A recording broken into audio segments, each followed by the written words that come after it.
बिस्मिल्लाहिर्रहमानिर्रहीम। सबसे पहले दुरूद व सलाम अल्लाहुम्मा सल्ली अला मुहम्मद व अला आलि मुहम्मद। हज़रत इमाम अबू हनीफ़ा रहमतुल्लाह अलैह एक रोज़ ज़ोहर की नमाज के बाद घर तशरीफ़ ले गए। बाला खाने पर आपका घर था। जाकर आराम करने के लिए बिस्तर पर लेट गए। इतने में किसी ने दरवाज़े पर नीचे दस्तक दी। आप अंदाज़ा कीजिए, जो शख्स सारी रात का जागा हुआ हो और सारा दिन मसरूफ़ रहा हो, इस वक्त इसकी क्या कैफियत होगी। ऐसे वक्त में कोई आ जाए तो इंसान को कितना नागवार होता है कि ये शख्स बेवक़्त आ गया। लेकिन इमाम साहब उठे, जीने से नीचे उतरे, दरवाज़ा खोला तो देखा कि एक साहब खड़े हैं। इमाम साहब ने इससे पूछा कि कैसे आना हुआ। इसने कहा कि एक मसला मालूम करना है।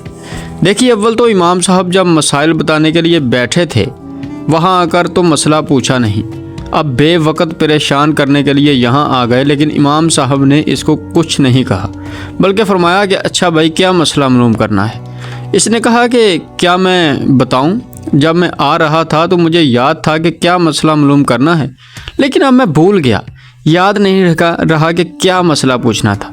तो इमाम साहब ने फरमाया कि अच्छा, जब याद आ जाए तो फिर पूछ लेना।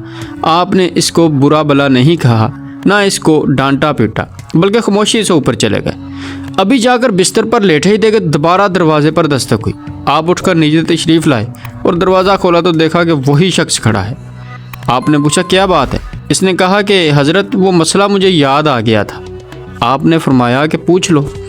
इसने कहा कि अभी तक तो याद था, मगर जब आप आधी सीढ़ी तक पहुँचे तो मैं वो मसला भूल गया। अब अगर एक आम आदमी होता तो इस वक्त तक इसके इश्तिआल का क्या आलम होता, मगर इमाम साहब अपने नफ्स को मिटा चुके थे। इमाम साहब ने फरमाया अच्छा भाई, जब याद आ जाए तो पूछ लेना। ये कहकर आप वापस चले गए और जाकर बिस्तर पर लेट गए। अभी लेटे ही थे कि दोबारा फिर दरवाजे पर दस्तक हुई। आप फिर नीचे आए, दरवाज़ा खोला तो देखा कि वही शख्स खड़ा है। इसने कहा कि हज़रत, वो मसला याद आ गया है। इमाम साहब ने पूछा कि क्या मसला है। इसने कहा, ये मसला मालूम करना है कि इंसान की नजासत पखाना का जायका कड़वा होता है या मीठा होता है। नाउज़ुबिल्लाह, ये भी कोई मसला है। अगर कोई दूसरा आदमी होता और वो अब तक ज़ब्त भी कर रहा होता तो अब इस सवाल के बाद तो इसके सब्र का पैमाना लबरेज़ हो जाता। लेकिन इमाम साहब ने बहुत इत्मीनान से जवाब दिया कि इंसान की नजासत अगर ताज़ा हो तो इसमें कुछ मिठास होती है, अगर सूख जाए तो कड़वाहट पैदा हो जाती है।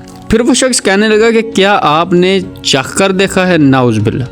हज़रत इमाम अबू हनीफ़ा रहमतुल्लाह ने फरमाया कि हर चीज़ का इल्म चख कर हासिल नहीं किया जाता, बल्कि बाज़ चीज़ों का इल्म अक़ल से हासिल किया जाता है। और अक़ल से यह मालूम होता है कि ताज़ा नजासत पर मक्खी बैठती है, खुश्क पर नहीं बैठती।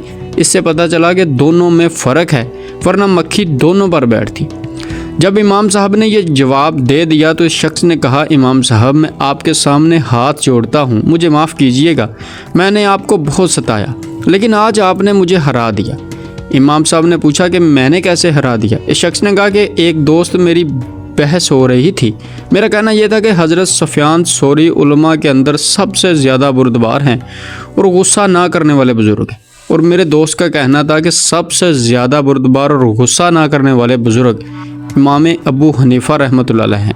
और हम दोनों के दरमियान बहस होगी। और अब हमने जांचने के लिए ये तरीका सोचा कि मैं इस वक्त आपके घर में आऊँ, जो आपके इराम का वक़्त होता है, और इस तरह आपको 2-3 मरतबा ऊपर नीचे दौड़ाऊँ और फिर आपसे ऐसा बेहुदा सवाल करूँ और ये देखूँ कि आप गुस्सा होते हैं या कि नहीं।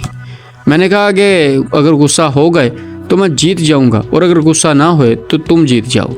लेकिन आज आपने मुझे हरा दिया, और वाक़या ये है कि मैंने इस रूह ज़मीन पर ऐसा हलीम इंसान नहीं देखा। दोस्तों, अल्लाह ताला का जो वली होता है, अल्लाह ताला का जो बंदा होता है, वो अपने नफ्स को मिटा चुका होता है। अल्लाह ताला हमें इस वाक़े से सबक हासिल करने की तौफ़ीक अता फ़रमाए, और अल्लाह ताला हमें बर्दाश्त करने की क़ुव्वत अता फ़रमाए। अल्लाह निगहबान या रब्बुल आलमीन।